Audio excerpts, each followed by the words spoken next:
Olá, meus amigos, uma boa noite a todos. Estamos aqui para a continuação do vídeo em que nós fazemos comentários sobre o Evangelho segundo o Espiritismo de Allan Kardec. Para quem não conhece, esse livro aqui. Hoje nós vamos falar sobre o item 3, o Cristo. No livro do Evangelho, diz o seguinte: Jesus não veio destruir a lei de Deus, veio cumpri-la e desenvolvê-la, ajudando-a ao grau de adiantamento dos homens. É por isso que encontramos nessa lei os deveres para com Deus e para com o próximo, que constitui a base de sua doutrina. Quanto às leis de Moisés, Jesus teve cuidado de modificá-las profundamente, tanto no seu conteúdo quanto na forma de aplicá-las.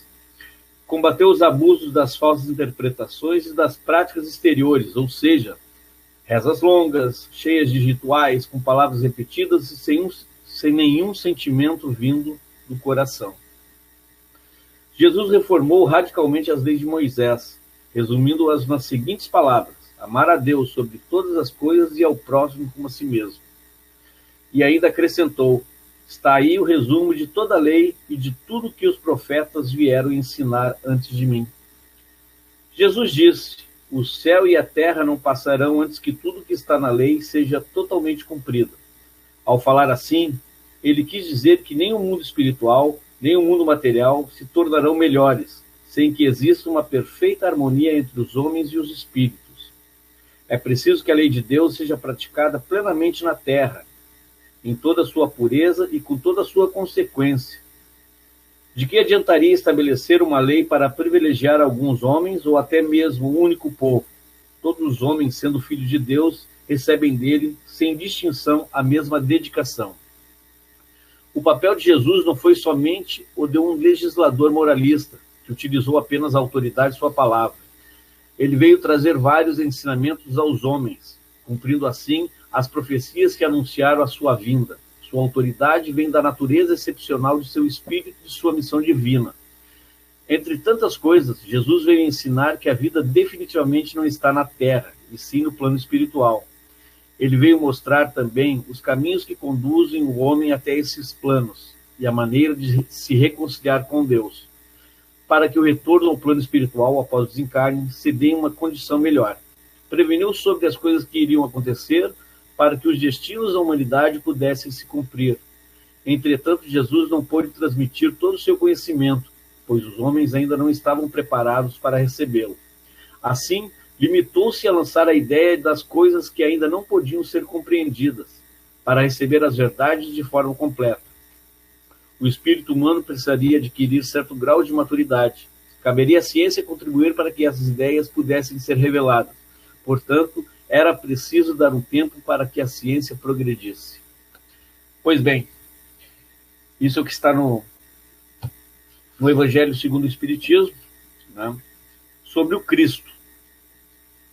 No capítulo Não Vim Destruir a Lei. O Cristo é um dos assuntos que eu mais gosto, adoro qualquer coisa que venha sobre Jesus, que era um espírito puro, extremamente sábio, extremamente caridoso. Eu fiz um resumo sobre esse capítulo no meu ponto de vista. Cristo não veio destruir a lei de Moisés, mas sim melhorá-la mais profundamente. Ele veio nos mostrar que o importante era sermos melhores no dia a dia, nas atitudes que poucos adiantavam louvar a Deus em grandes altares, doar grandes quantias, mas internamente estarmos impuros, em dívida com seu semelhante, principalmente com Deus. A sua mensagem foi bem clara, quando diz amar a Deus sobre todas as coisas e ao próximo a si mesmo. Tem uma parte da Bíblia em que é muito conhecida, inclusive Renato Russo, da Legião Urbana, fez uma música em cima dessa letra, se chama Monte Castelo. Na música de Renato Russo diz que ainda que eu falasse a língua dos homens e falasse a língua dos anjos, sem amor eu nada seria. Né? Mas, na Bíblia, no Coríntios, está escrito: ainda que eu falasse a língua dos homens e dos anjos, e não tivesse amor, seria como o metal que soa ou como o sino que tine. E ainda que tivesse o dom da profecia e conhecesse todos os mistérios e toda a ciência, e ainda que tivesse toda a fé, de maneira tal que transportasse os montes e não tivesse amor, nada seria.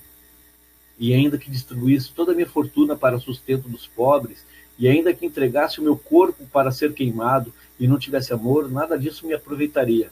O amor é sofredor, é benigno, o amor não é invejoso. O amor não trata com leviandade, não se ensoberbece, não se porta com indecência, não busca os seus interesses, não se irrita, não suspeita mal, não folga com a injustiça, mas folga com a verdade. Tudo sofre, tudo crê, tudo espera, tudo suporta. Ou seja, o grande segredo para tudo isso é o amor. A senha para a gente ter uma vida melhor, para espiritualmente podermos evoluir, é o amor. Nada é tão mais belo, tão mais puro que o amor. O amor pelo próximo, o amor pela família, o amor pelos amigos, mas o amor puro, não aquele amor por interesse. Também, falando sobre Jesus, tem uma parte da Bíblia, e que foi agora recentemente mostrada na novela Jesus, em que ele fala para a multidão, e é muito profundo, que diz assim: na cadeira de Moisés estão assentados escribas e fariseus. Todas as coisas, pois, que vós disserem que observeis, observai-as e fazei-as, mas não procedais em conformidade com suas obras, porque dizem e não fazem. Pois atam fardos pesados e difíceis de suportar, e os põem aos ombros dos homens. Eles, porém, nem com seu dedo querem movê-los, e fazem todas as obras a fim de serem vistas pelos homens, pois trazem largos filactérios e alargam as franjas de suas vestes, e amam os primeiros lugares nas ceias e as primeiras cadeiras nas sinagogas, e as saudações nas praças, e o serem chamado pelos homens Rabi, Rabi. Vós, porém, não queirais ser chamados Rabi, porque um só é o vosso mestre, a saber, o Cristo, e todos vós sois irmãos. E a ninguém na terra chameis vosso Pai, porque um só é o vosso Pai, o qual estás nos céus. Nem vós chameis mestre, porque um só é o vosso mestre, que é o Cristo. E o que a si mesmo se exaltar será humilhado, e o que a si mesmo se humilhar será exaltado. Mas ai de vós, escribas e fariseus hipócritas, pois que fechais aos homens o reino dos céus, e nem vós entrais, nem deixeis entrar aos que estão entrando. Ai de vós, escribas e fariseus hipócritas, pois que devorais as casas das viúvas, sob pretexto de prolongadas orações, por isso sofrereis mais rigoroso juízo. Ai de vós, escribas e fariseus hipócritas, pois que percorreis o mar e a terra para fazer um prosélito, e depois de o terdes feito, o fazeis filhos do inferno 2 vezes mais do que vós. Ai de vós, condutores cegos, pois que dizeis: qualquer que jurar pelo templo, isso nada é, mas o que jurar pelo ouro do templo, esse é devedor. Insensatos e cegos, pois qual é maior, o ouro ou o templo que santifica o ouro? E aquele que jurar pelo altar, isso nada é, mas aquele que jurar pela oferta que está sobre o altar, esse é devedor. Insensatos e cegos, pois qual é maior, a oferta ou o altar que santifica a oferta? Portanto, o que jurar pelo altar, jura por ele e por tudo que sobre ele está. E o que jurar pelo templo, jura por ele e por aquele que nele habita. E o que jurar pelo céu, jura pelo trono de Deus e por aquele que está assentado nele. Ai de vós, escribas e fariseus hipócritas, pois que dizimais a hortelã, o endro e o cominho, desprezais o mais importante da lei, o juízo, a misericórdia e a fé. Deveis, porém, fazer essas coisas e não omitir aquelas. Condutores cegos que coais um mosquito e engolis um camelo. Ai de vós, escribas e fariseus hipócritas, pois que limpais o exterior do copo e do prato, mas o interior está cheio de rapina e de intemperança. Fariseus cegos, limpa primeiro em torno do copo e do prato, para que também o exterior fique limpo. Ai de vós, escribas e fariseus hipócritas, pois que sois semelhantes aos sepulcros caiados, que por fora realmente parecem formosos, mas interiormente estão cheios de ossos de mortos, de toda imundícia. Assim também vós, exteriormente pareceis justo aos homens, mas interiormente estáis cheio de hipocrisia e de iniquidade. Ai de vós, escribas e fariseus hipócritas, pois que edificais os sepulcros dos profetas e adornais os monumentos dos justos. E dizeis, se existíssemos no tempo de nossos pais, nunca nos associaríamos com eles para derramar o sangue dos profetas. Assim vós mesmos testificais que sois filhos dos que mataram os profetas. Enchei-vos, pois, à medida de vossos pais, serpentes, raças de víboras, como escapareis de condenação do inferno? Portanto, eis que vós envio profetas, sábios e escribas, a uns deles matareis e crucificareis, e a outros deles açoitareis nas vossas sinagogas e os perseguireis das cidades em cidades. Para que sobre vós caia todo o sangue justo que foi derramado sobre a terra, desde o sangue de Abel, o justo, até o sangue de Zacarias, filho de Baraquias, que matastes entre o santuário e o altar. Em verdade vos digo que todas essas coisas hão de vir sobre essa geração, Jerusalém, Jerusalém, que mata os profetas e apedreja os que te estão enviados. Quantas vezes quis eu ajuntar os teus filhos como a galinha junta os seus pintos debaixo das asas, e tu não quiseste. Eis que a vossa casa vai ficar-vos deserta, porque eu vos digo que desde agora não mais vereis, até que me digais, bendito que vem em nome do Senhor. Isso está em Mateus. Me perdi agora aqui, não me lembro qual é a parte de Mateus, mas é muito simples de entender essas palavras. Não adianta você ir no centro espírita, numa igreja católica, não importa, mas não com o coração.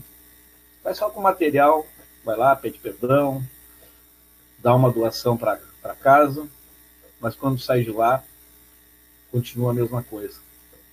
Não é isso. Ninguém será salvo pelo ouro. Todo mundo será salvo pelo coração. Quando ele chama os fariseus de hipócritas, ele quer dizer que os fariseus tinham simplesmente uma vontade material, uma gana material. O negócio era dinheiro, e não é isso. Jesus nunca cobrou, Jesus nunca se autoproclamou o curador. Ele sempre dizia, sua fé o curaste. Então, esse capítulo 1 do Evangelho, do item 3 do Cristo, ele é bem sucinto e bem direto. A salvação está dentro de nós. Quando ele diz que limpais por dentro e não limpais por fora, significa que não adianta externamente você parecer uma boa pessoa e internamente você não é. Você tem que ser por completo, por dentro e por fora. Espero ter feito entender as minhas palavras. Agradeço se tiver feedback. Agradeço se curtirem a página, que está começando, é uma página nova. Toda crítica construtiva é bem-vinda. Também pode seguir a página lá no Facebook, eu recomendo Jesus. E estamos sempre à disposição dos irmãos para falar sobre o Evangelho segundo o Espiritismo, para falar sobre livros, para falar sobre a religião e principalmente sobre o amor. Que todos tenham uma ótima semana e que os anjos de luz abençoem a todos. Tchau. Até a próxima, que vai ser a continuação do capítulo 1, Não me destruir a lei, item 4, o Espiritismo. Um abraço.